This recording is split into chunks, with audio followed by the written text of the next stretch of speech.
Welcome to another deep dive. Yeah. Today we are going to be exploring Think and Grow Rich by Napoleon Hill. Oh, yeah. This book, it's a classic, For a reason. Yeah. for a reason. Its principles have resonated with people for decades, Yeah. helping them achieve success in all areas of their lives. And I think one of the things that's really cool about it is it's not just about financial wealth. Exactly. It's about understanding the power of your thoughts Yeah. and how to harness that power to achieve any goal that you set for yourself. That's what's so fascinating about Think and Grow Rich. It's not just about, money or material wealth. Right. It's about understanding how our minds work and really how to use that to achieve, anything that you set your mind to. Yeah, it's about understanding that success starts in the mind. Mm-hmm. And Hill, he spent over 20 years interviewing over 500 successful individuals. Wow. From, business magnates like Andrew Carnegie and Henry Ford to inventors like Thomas Edison. That's a who's who of achievement. Yeah, he was on a quest to uncover the secrets to their achievements. Right. And he distilled those secrets into 13 principles, which he outlined in this book. And that's what makes this book so powerful. It's based on real life experiences Right. of people who achieved incredible things. I mean, Hill wasn't just theorizing, Yeah. He was studying the minds of those who'd actually walked the path to success. All right, so let's dive into the first principle, Okay. the burning desire. The burning desire. Hill emphasizes this as the very foundation of all achievement. He argues that without a burning desire, a deep, unwavering yearning for something, Yes. you're unlikely to achieve anything significant. Makes right. Yeah. I mean, think about it. The things that you've achieved in your life, the things you're really proud of, likely stem from a very strong desire to accomplish them. Yeah. That desire fueled your efforts. Right. Pushed you through obstacles and kept you going even when things got tough. And Hill illustrates this principle with a story about Edwin Barnes, this young man who desperately wanted to work with Thomas Edison. Oh, wow. And not just work for Edison, Right. but to be his business partner. Wow. Even at that age, he knew what he wanted. Yeah, he had this burning desire, this unwavering belief that he was destined to work alongside Edison. Powerful. He even hopped a freight train to get to Edison's lab in New Jersey. Wow, he was committed. Oh, yeah. And when he finally met Edison, he boldly declared, "I have come to go into business with you." He didn't beat around the bush.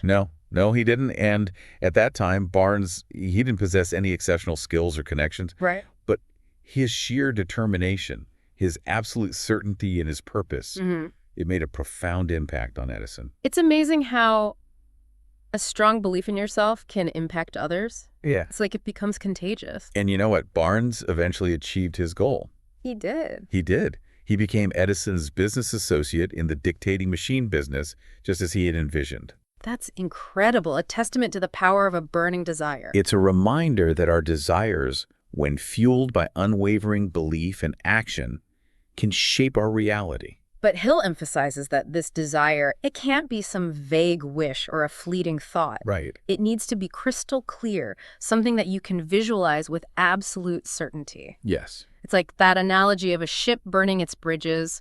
There's no turning back, only moving forward towards the goal. So thinking about your own life, Yeah. what is it that you yearn for with every fiber of your being? That's the question. What is your burning desire? Take a moment to really reflect on that. Write it down, visualize it, let it consume you, Yeah, because that is the spark that ignites the entire process of achievement. absolutely. It's the fuel that will propel you forward on your journey. Now, even with a burning desire, you're bound to encounter setbacks Right. and what might feel like defeats along the way. Yeah. But Hill's second principle is all about turning those defeats into stepping stones. He shares the fascinating story of Darby, Darby. a man who initially struggled with failure in almost everything he attempted, Wow. including gold mining. Oh. In a particularly striking example, he actually abandoned a mine just 3 feet away from a massive gold vein because he failed to recognize the ore. Oh, no. So close. Can you imagine that? Talk about a missed opportunity. I know, talk about heartbreaking. But what's remarkable about Darby is that he didn't allow these setbacks to break him. Okay. Instead, he learned a crucial lesson from them, What was that? the power of persistence. Persistence. He vowed to never give up again, regardless of the challenges he faced. That's powerful. Later on, Darby had an experience that truly transformed his understanding of the mind's power. He witnessed a young black girl, Okay. through sheer willpower and determination, completely dominate his adult white uncle. Wow, that must have been quite a sight. Yeah, and this encounter sparked a profound realization in Darby. The incredible influence of thought. It's fascinating, isn't it, how certain experiences can completely shift our perspective. So Darby's initial failures, Yeah. combined with this eye-opening experience, Right. completely changed his outlook. He learned the importance of not only persisting through challenges, but also harnessing the power of his thoughts to shape his reality. And by combining this newfound persistence with his evolving understanding of the mind's power, Yeah. Darby completely transformed his life. He did. He did. He went on to achieve remarkable success as a top insurance salesman. That's a real turnaround story. It is. You know, Darby's story highlights a crucial question for all of us. Okay. What seemingly defeats in your life might actually hold valuable lessons? What setbacks, if viewed from a different perspective, could reveal hidden opportunities or insights that could propel you forward? Yeah. I mean, sometimes what we perceive as failure is actually just a redirection. It's about shifting our perspective, Mm-hmm. looking for the lessons in our failures, Right. and using them to fuel our future successes. Absolutely. Now, once you've cultivated that burning desire and developed an unyielding spirit of persistence, Hill introduces the third key ingredient, faith. Faith. And he's not talking about, blind faith or wishful thinking. Right. He provides a very specific self-confidence formula. Okay, what does that involve? So this formula involves 3 key steps. Okay. First, you write down your definite purpose. Be very clear and specific about what you want to achieve. Got it. Second, you demand action from yourself. Mm-hmm. Don't just passively wish for things to happen. Right. You actually commit to taking the necessary steps. Okay. And third, you promise yourself that you will deliver that action persistently, regardless of the obstacles you might encounter. Okay, so it's a commitment. It is. It's a commitment to yourself and to your goals. So Hill believed that by repeatedly affirming this formula and truly believing in it, Yes. you could tap into a powerful force Mm-hmm. that helps bring your desires to life. And he referred to this as autosuggestion, Autosuggestion. the process of influencing your subconscious mind through repeated thoughts and suggestions. It's almost like programming your mind for success. And he even shared a chilling example of the power of autosuggestion, a story about a bank official who essentially committed suggestive suicide. This man had stolen money, Okay. consumed by guilt and fear, Right. constantly repeated to himself, "My God, this will kill me. I cannot stand the disgrace." That's heavy. Yeah, tragically, within a short period of time, Mm-hmm. the man died. Really? Doctors attributed his death to mental suicide, brought on by his own relentless negative autosuggestion. That's a powerful example of how our thoughts can manifest in our physical reality. It's a reminder that our thoughts can have a profound impact on our physical well-being. It highlights the importance of using autosuggestion constructively, Right. focusing on positive affirmations Mhm. and beliefs that empower us Yeah. rather than diminish us. Yeah. It really underscores the need for caution and awareness when using this principle. Yeah. While it can be incredibly powerful, it needs to be guided by a positive and constructive intention. Now, while faith is essential, Yes. Hill makes it very clear that knowledge is equally crucial. Of course, knowledge is power. Right. He adds a fascinating perspective to this idea. Oh, okay. Tell me more. Okay. I'm intrigued. So he argues that knowledge alone isn't power. Okay. Instead, he sees it as potential power. Potential power. To be truly powerful, Yes. knowledge must be organized Mm. and directed through practical plans of action. I see. So it's not enough to simply know things. Right. You need to know how to apply that knowledge effectively. Exactly. He refers to this as the missing link in education. Many people spend years accumulating knowledge, but lack the ability to translate that knowledge into real-world results. He contrasts this with the example of Henry Ford, who didn't have extensive formal education, but achieved phenomenal success because he understood and applied the principles of success. Right.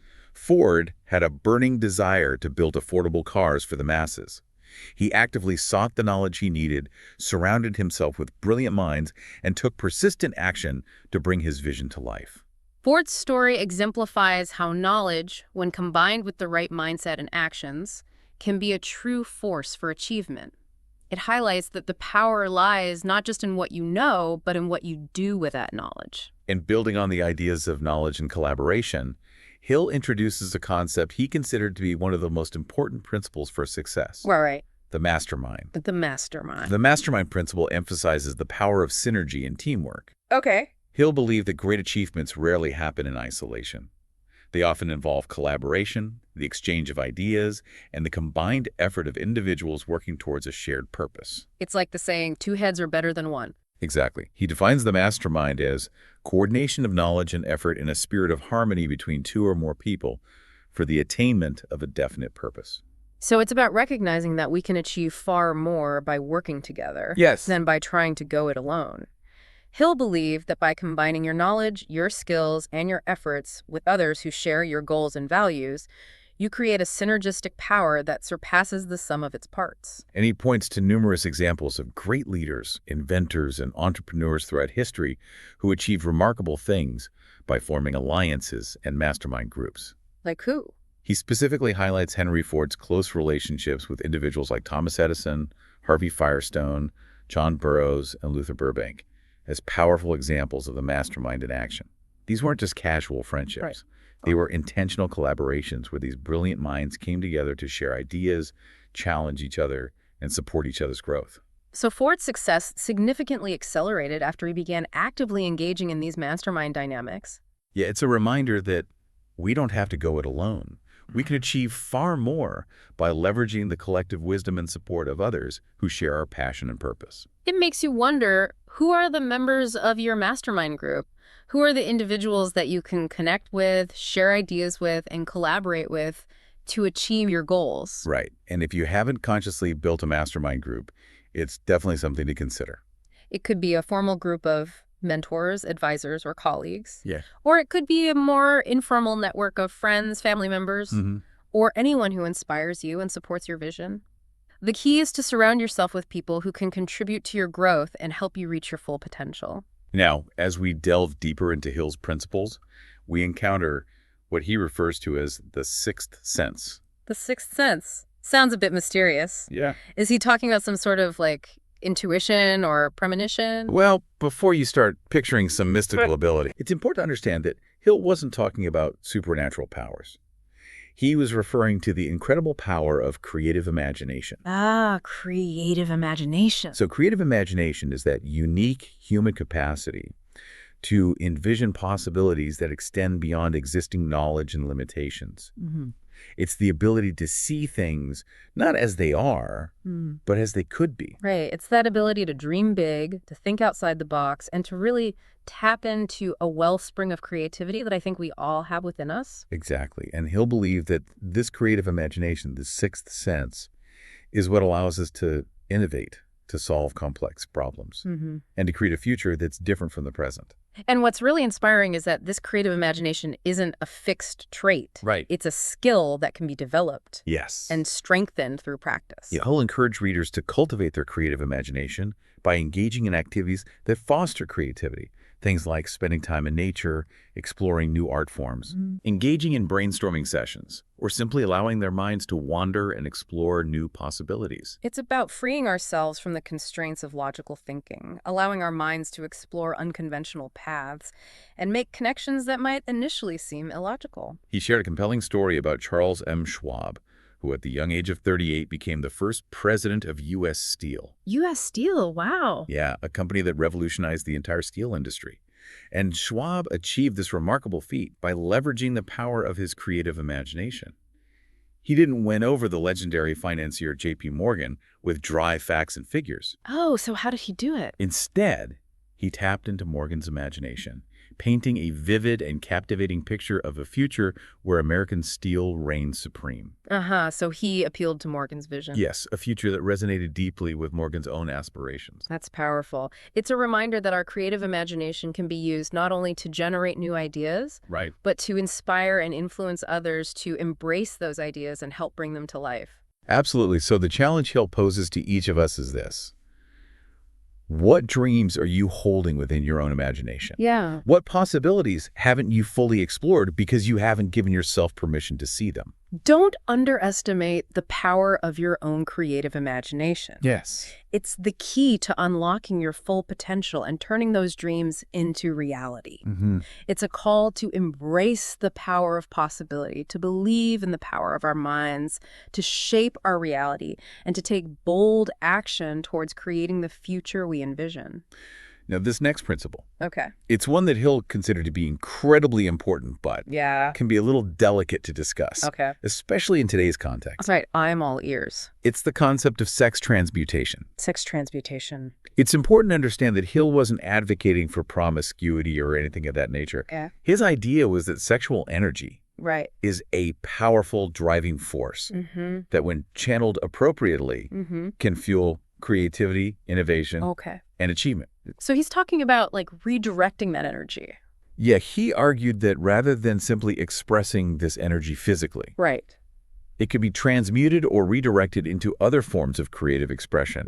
He pointed to numerous examples throughout history of individuals known for both their strong libidos and their remarkable accomplishments, Okay. suggesting that this energy could be harnessed as a catalyst for greatness.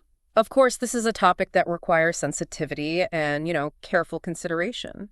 Hill's point was simply that this energy, when directed appropriately, can be a powerful source of creative drive and accomplishment. Right. It's about recognizing the potential of this energy and exploring healthy and constructive ways to channel it Yes. into pursuits that align with your goals and values. Now, as powerful as our desires and creativity and drive can be, Hill also acknowledged that there are internal forces Right. that can really hinder our progress Yeah. and hold us back from achieving our full potential. He dedicated a significant portion of Think and Grow Rich to exploring the 6 basic fears that he believed were common to most people. And these are the fears that often lurk beneath the surface, Yes. whispering doubts and uncertainties into our minds, preventing us from taking those bold actions necessary to achieve our dreams.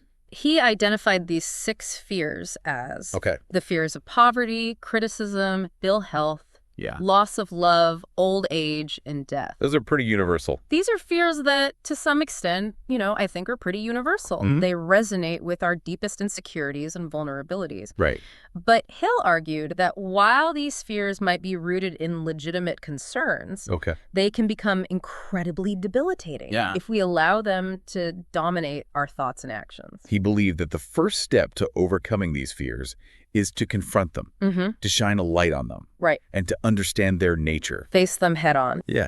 He emphasized that these fears are often based on illusions and misconceptions. Yeah. They might loom large in our minds, Yeah. but in reality, they often have very little substance. It's about recognizing that our fears often hold us back more than any external obstacle. Yeah. And Hill believed that once we identify these fears for what they are, Right. often exaggerated projections of our own insecurities, we can begin to dismantle them and replace them with thoughts of courage, faith, and self-belief.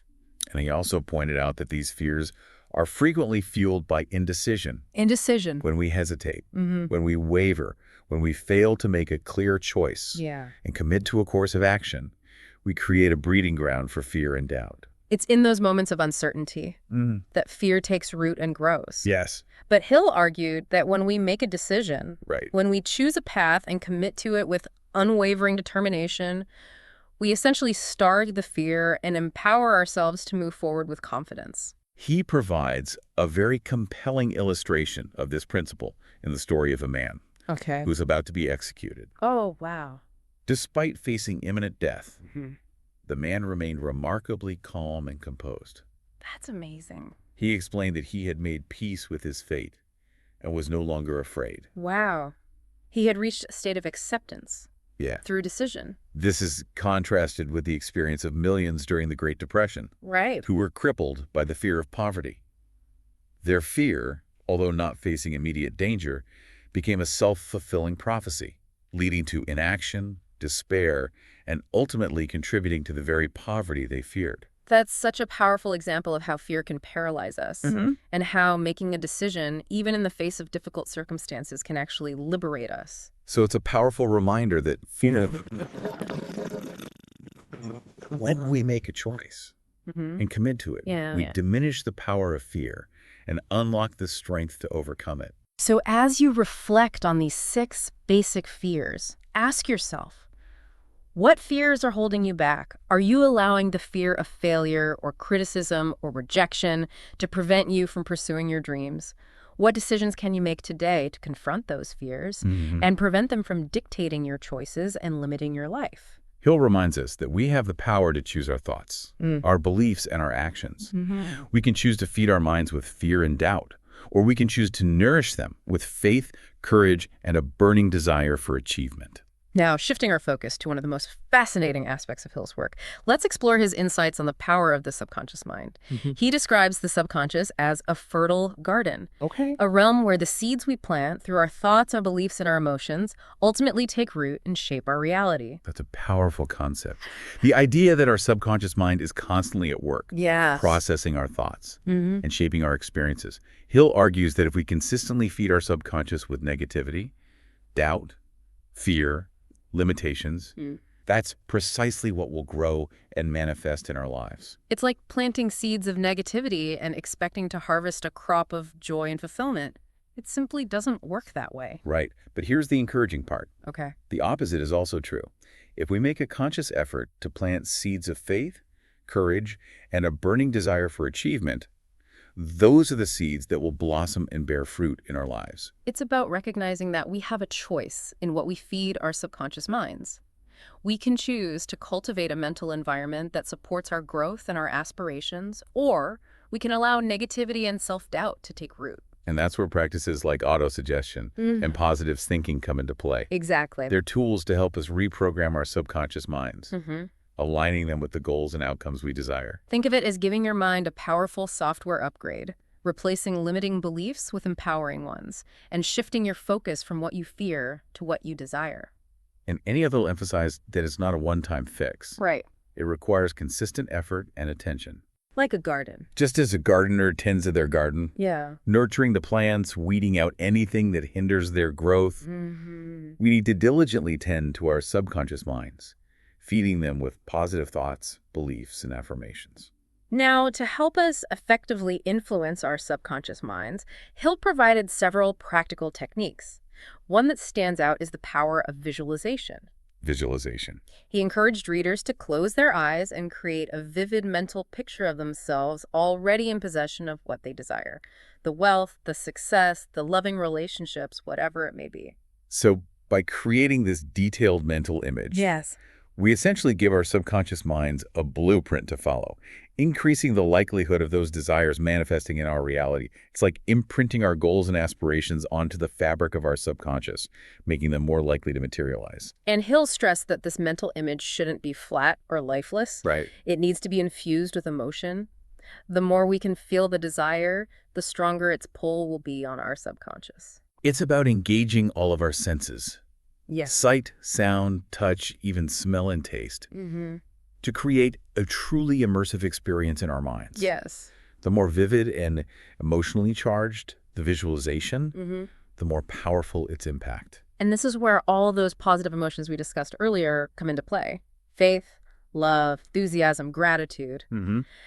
By intentionally weaving those emotions into our visualizations, we amplify their power and increase the likelihood of their realization. This brings us back to one of the most fundamental principles in Think and Grow Rich. The idea that our thoughts have a profound power to shape our reality. Hill went deep into exploring this concept, explaining that every single thought we have, whether positive or negative, carries a specific vibratory frequency that can influence the world around us. He compared our thoughts to radio waves. Interesting. Each transmitting a unique frequency.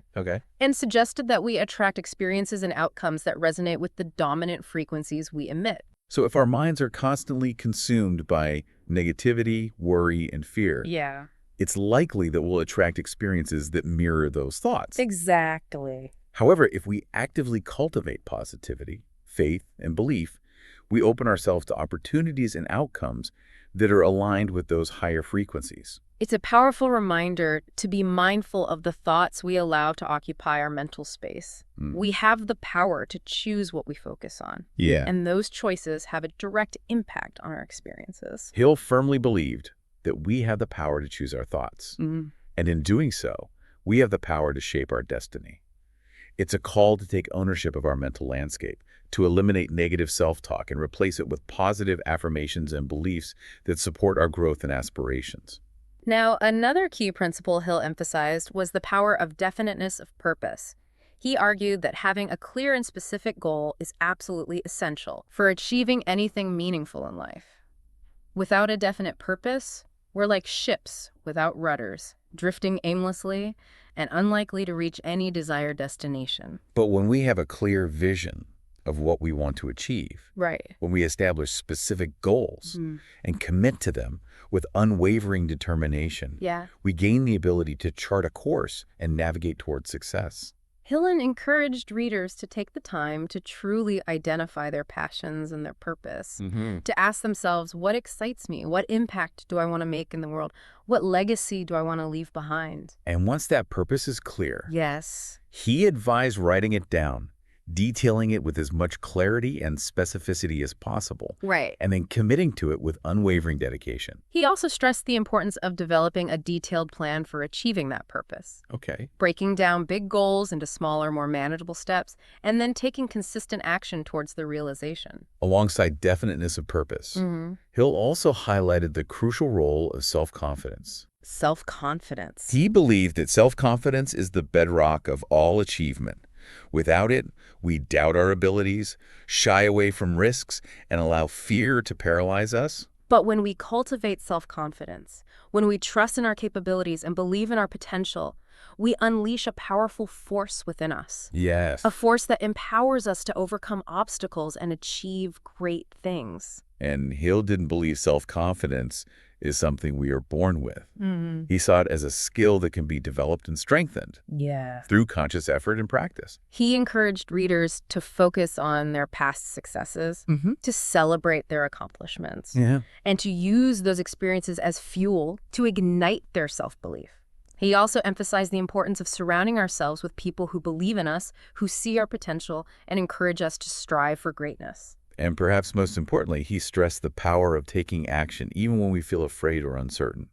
Each step we take outside of our comfort zone, each small victory we achieve, builds our confidence and empowers us to face greater challenges. It's a reminder that confidence is not something we wait for. It's something we build through consistent action.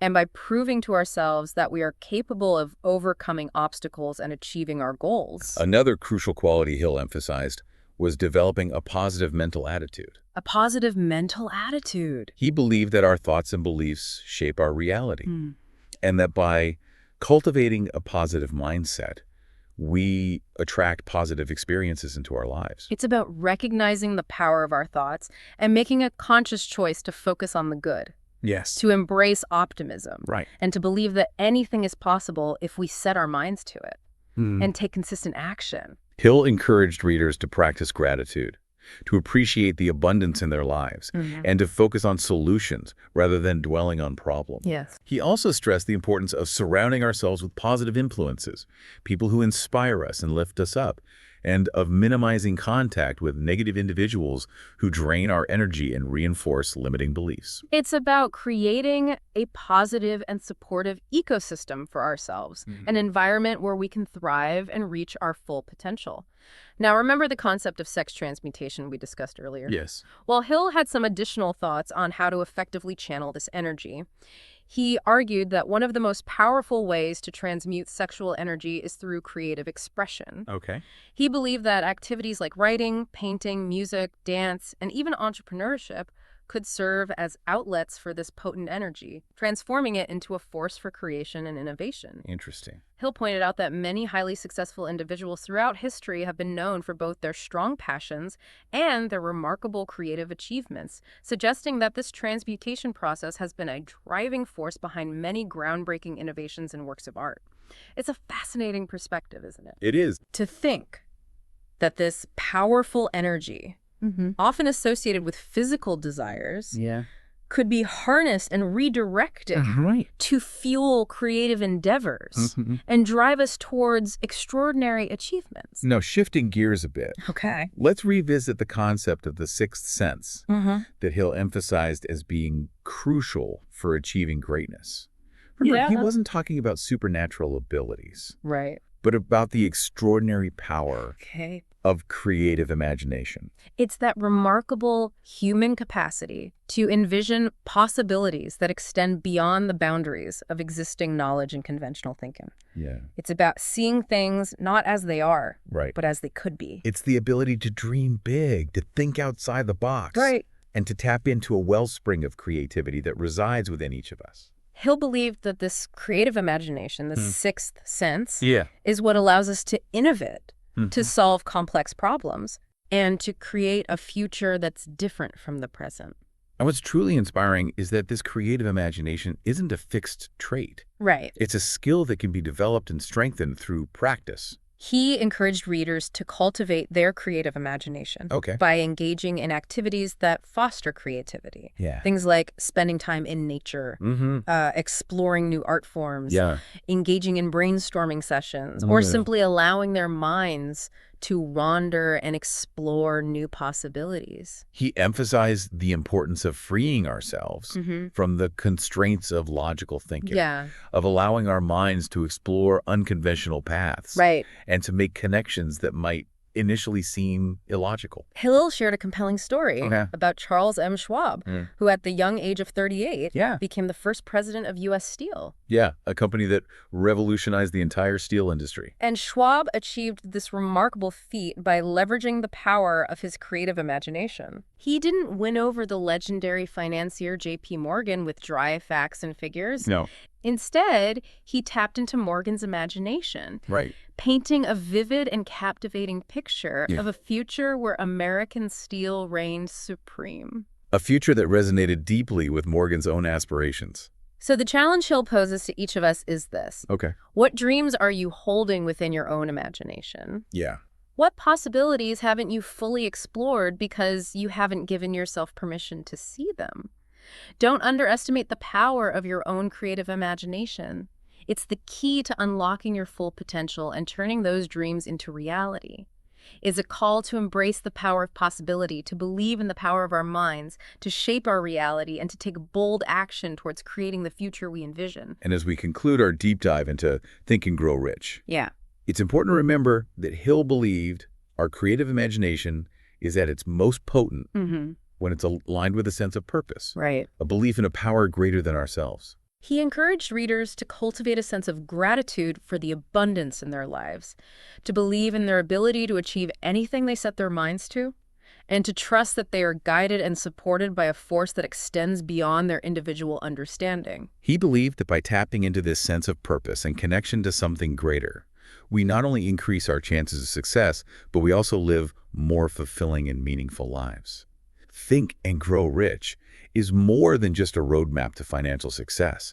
It's a guide to understanding the power of our minds and harnessing that power to create a life filled with purpose, joy, and extraordinary achievement. It's a timeless reminder that our thoughts shape our reality, and that by choosing our thoughts wisely, cultivating a positive mindset, and taking consistent action, we can achieve anything we set our minds to. As you move forward, remember the key principles we've explored. Cultivate a burning desire, embrace persistence, harness the power of faith, seek knowledge and apply it wisely, surround yourself with a mastermind group, tap into your creative imagination. Yes. And most importantly, believe in yourself and your ability to achieve greatness. And if your subconscious mind is always working, it is. What food are you feeding it each day? The choice is yours, fear and doubt, or faith, courage, and a burning desire for achievement. What will you choose?